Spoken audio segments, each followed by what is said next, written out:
On a very special day. Yes, it is World Environment Day, and I have with me the water girl of India, Garvita. Absolute pleasure having you once again right here on indigomusic.com. Thanks so much, Rohit. It's always such a pleasure to be speaking with you folks. Now, Garvita, the last time we met, there's a lot changed from then. Now you have been featured on Forbes, and you are the youngest person to be featured on Forbes. How does it feel?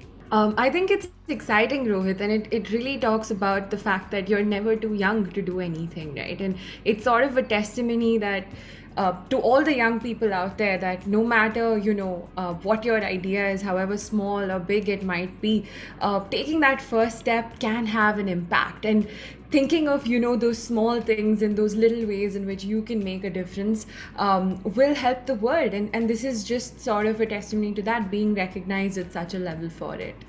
Right. And now you have also been called the water girl of India. Now, how did you get this particular, behind your name, this particular name? So it's, of course, Rohit, as we've been chatting for many, many years, but as Yeah. you know, my focus has deeply been in the water ecosystem. Right. And when we talk about water and when we talk about how we consume it or how we should consume it, it's something that's not, something that people think about on a daily basis or on a regular basis, right? Are you thinking about every time you go for a bath that, okay, maybe if I'm taking a shower, I'm using extra water? Yeah. And my goal has always been to provide people with those small, simple solutions that can enable them to be a part of solving the problem, right? A lot of times what happens is we don't even think about how can we solve the problem, or we can actually be a part of change because we don't know how we're contributing to that problem.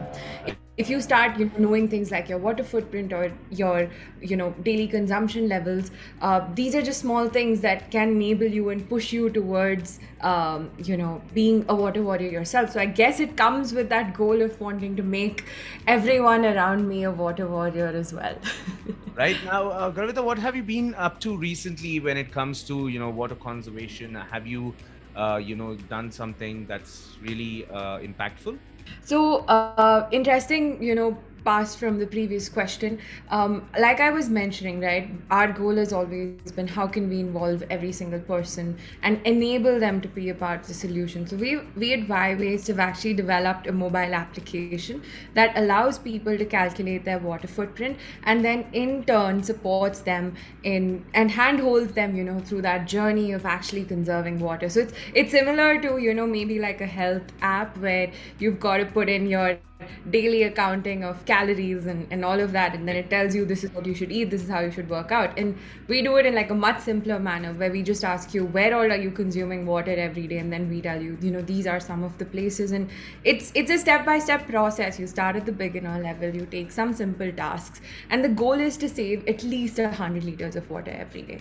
So this is something that we've been working on very passionately. We launched it last year, and we've got thousands of people already consuming it, and we're excited to take it to more and more individuals. Apart from this, we've also written a little book. This book is called The Sustainability Stories, and this is dedicated to young people. So like when I say young, I mean really young, which is like kids in grades 1 to 5. And the goal of the book really is how can we get how can we change the mindsets of these young people or shape them at that young age itself to be thinking about the environment. They're already growing up in a world where the conversation around environment is primary. So how do you then give them that sense and that capability that I too can be a change maker? So I like to call our book a series of new age fables.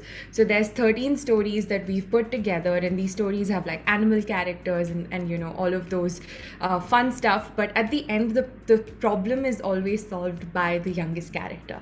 And I think that's just to energize these young change makers, that these young kids, that they can be change makers and they need to be change makers, and we need them as a part of this dialogue. No matter how small, simple your idea might be, it matters and it counts. Absolutely. Now, how are you celebrating World Environment Day, Garvita? I'm gonna be, in conversation with a couple of folks. I wish I could have been a part of a beach cleanup. I was going to join one in Mumbai, but unfortunately, I'm in Bangalore right now. So can't be there. Hope to join some more folks and help them understand how to better be a part of the environment. But this Environment Day, my goal really has been, how can I give tangible solutions in the hands of people? How can I tell everyone that they need to be a part of the solution when it comes to solving the climate crisis? No matter what walk of life you come from, no matter what your profession is, you can and you must be a part of change. I mean, I just take your example, Rohit, right? Talking about these issues and sharing it with your listeners, bringing on individuals who are working towards this, is you doing your bit, apart from what you would do in your individual life. So I think it's everyone, in whatever profession you are, you can do something, whether you're an engineer, you're a lawyer, you're a doctor, I picked like the 3 generic professions. There's like so many more. You can be an artist, you can be a dancer. No matter what it is, you can be doing your bit, you can be doing it with your communities, and you can be doing it with yourself.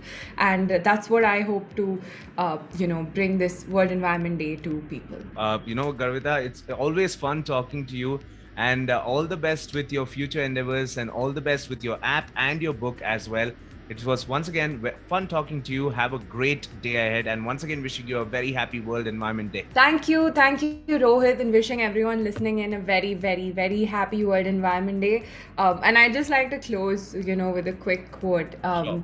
Change is the only constant, but we're now in the constant need of change makers. That's all of us, and we don't need to do things that are difficult to be change makers. We just need to do them differently. And so here's to hoping to be a better different for tomorrow. Wow, that literally is, I think, one of the best things I've heard recently.